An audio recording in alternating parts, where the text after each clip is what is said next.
Hi, everybody. So, good evening. I am um, bringing you a really cool worksheet that I created, and I'm going to walk you through it because I think that this is going to be really helpful. So, if you are watching, I would love for you to just say, hey, I love to see who's here, who my people are, really just which souls in the world does this speak to? And so I'm really excited to share this with you. And for anyone who's interested in a copy of this so that you can do this yourself, just put your, just write interested in the comment below. And so I called this Good Girls Don't. And good boys, good kids, good people, whatever it is. So this is about um, rules, right? Rules that we've been given when we were kids, rules that we've just accepted without question, rules that govern the way we play the game of life. And some of these rules, they serve us, and some of the rules really just don't work for us anymore. And at some point, we want to question them. And recently, actually, Joey Friedman, hey Joey, she requested that I do a session on shame. And I think that shame actually has something to do with these rules that I'm mentioning. Oy. By the way, for those of you who are my nerds out there, nerd power, I think you're going to enjoy my t-shirt, which says Picard and Riker. 2020 for the election. But anyway, I digress. So let's look at this form, this sheet. Who doesn't love a good worksheet? If you are one of my people who love worksheets, then you and I are soul sisters. So, okay. So I want you to really think, like, what are those rules that you live by? And it'll be interesting to dig deep and to find these. And so just brainstorm for yourself. They might start with words like don't, or like never, always, or be careful, or whatever it is. So let's just pretend I'm going to try and put actually a note in here. Let's see if I can do that. Um, nope, not that. I want to put an actual text in here. So you guys can print this out. You can do it on your PDF, whatever it is. So rules for living. And I'm going to fill this out, and you can do it with me. And then, you can do it for yourself and see what comes up for you. So, okay, so growing up, this was a big one for me. Don't rock the boat, which was another way of saying, like, let things slide. Maybe that's a different one. Another one, right? So let things slide. I feel like another way of saying this was like, don't make a big deal out of things. All right, those are some, and by the way, these are all, I'm going to, for me, I'm going to go at the very end, what I'm going to ask you to do is place a check next to those that work for you and an X next to the rules that don't work for you anymore. So we're going to keep doing this. Let's see, let things slide. There was another one which was like, kill them with kindness.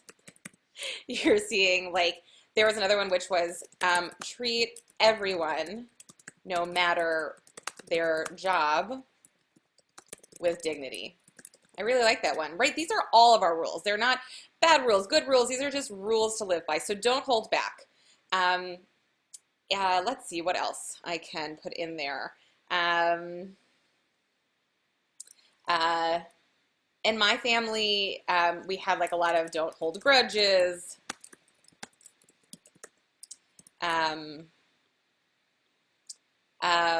Think before you speak, which actually was a big one for me because I get very excited. I oftentimes actually think as I'm speaking.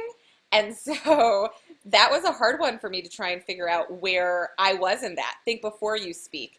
And what ended up happening was there was a whole bunch of like, even so much so that I would think too hard before I spoke, and I would end up not saying anything. Um, I would love to hear any of you if that spoke to you. By the way, no one would ever think that about me now because I've done my own inner work. But what can happen to us is when with some of our rules, we can have this analysis with this paralysis by analysis where our rules actually hold us back from acting. Um, uh, and the think before you speak was also like don't share too much. Um, the think before you speak. And again, I'm one of these people who loves sharing. Let's see, I want to look back to my prompt.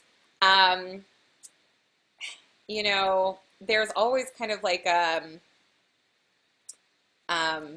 felt it was like a don't be a burden. Um, there's a, like, don't make trouble. And like, there was kind of a, it's not a don't make trouble. And let's just be clear, I don't want to, I have the best relationship with my parents, but I was also a rabbi's child. And so there was kind of like a don't do something that I'm going to hear about later on. It was kind of like I remember there was another one, which was like, your reputation precedes you. Proceeds, precedes. Oh my God, my spelling.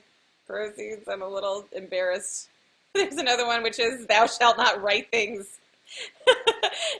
Don't put it, anyway, I'm gonna keep going. So this is what I want you to do. I want to keep going, go through, fill out as many as you can, and then you're gonna go through and place a check next to those that work for you and an X next to the ones that don't work for you anymore. Okay, so, and then what I want you to do is to go through, they're just four pages in total. You can do half of it, you don't have, do as much as you want. But in this next piece, so you're gonna spend some time writing the old rules, writing some new rules that either are, you haven't started living by, that you would like to, or you've seen other people live by. So I have some new rules that I have learned in the last few years that took some courage for me to try out in small pieces, but are worth it, which is, let's see, for me, which is be your own best advocate.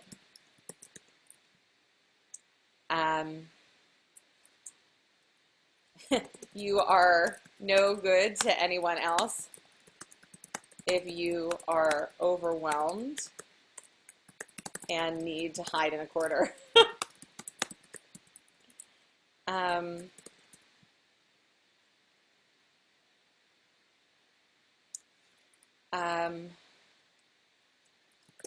There's kind of like a learn to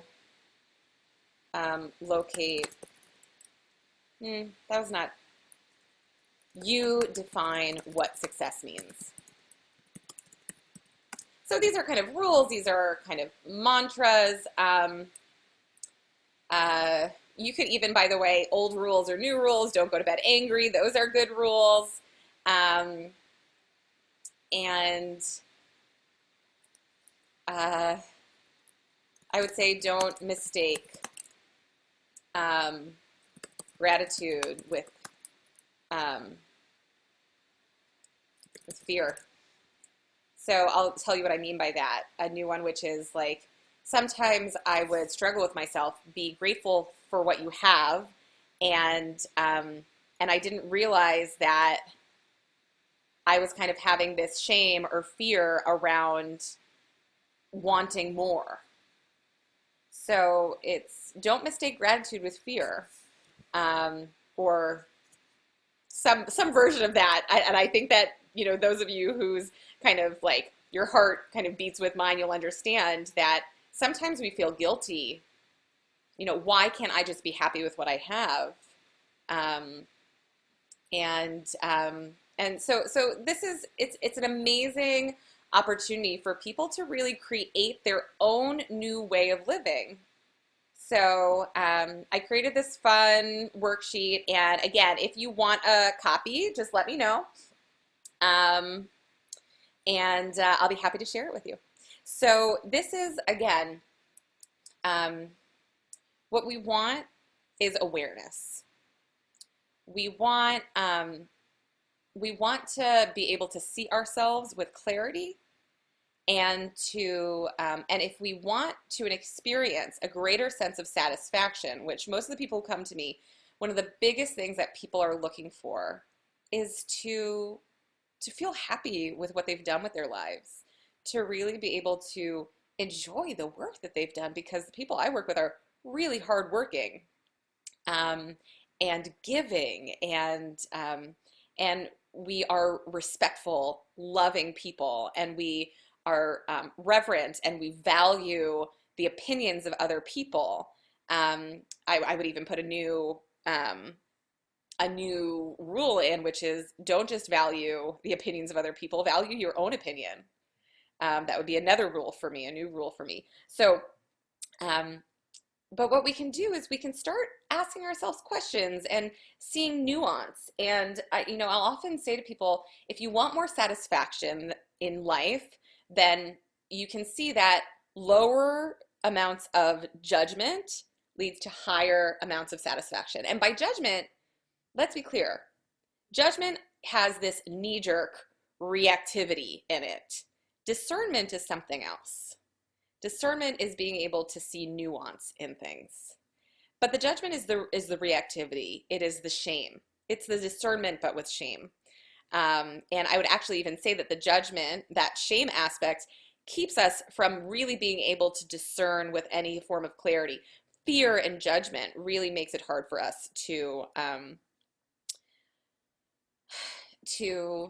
see ourselves with clarity. So anyway, I hope that this worksheet was helpful for you. I'm on this big worksheet kick. So if any of you are interested in any of these worksheets, I would love to share them with you.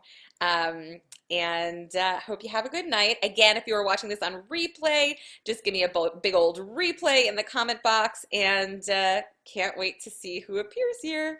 And just before I go, I wanted to share that,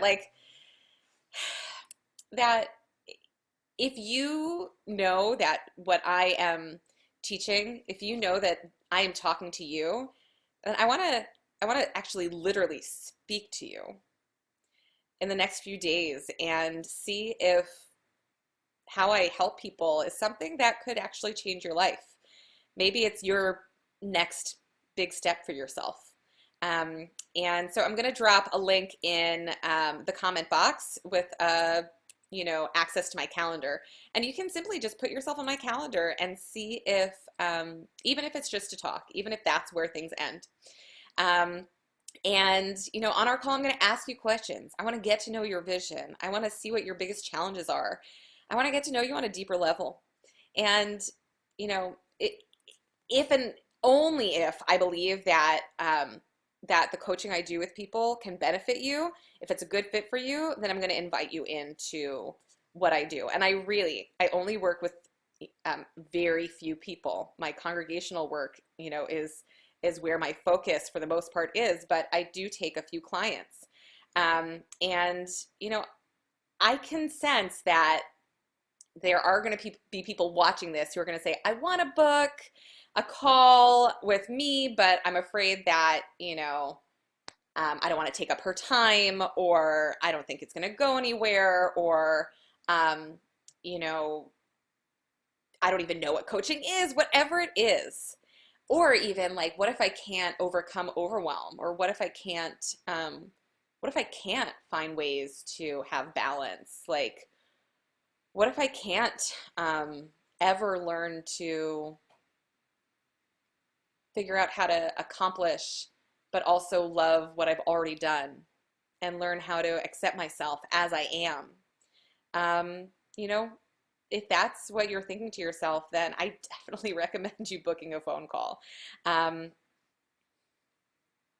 I've gone through so many changes over the last few years, and I have taken steps personally and in my own training to be able to help other people do the same. I myself am a recovering people pleaser. saying what I actually think had always been a challenge for me. Knowing what I actually want had always been a challenge for me because I became very good at reading people and what would make them happy. And but you get swallowed up in that eventually, and you realize that you're living some sort of like a hollow version of yourself where you're going and you're moving, but there's something deeper inside of you that's calling for attention. And if you have that inclination that that deeper source inside of you is ready for the attention, that you're ready to give it that attention, then like girl, boy, person, whoever is watching this, um, explore, whether it's with me or somebody else or whatever it is, but just explore, give it attention. You deserve it. Okay, so I'll put a link in, and if you're interested in a call, and you're interested in a copy of my worksheet, so excited to give it to you.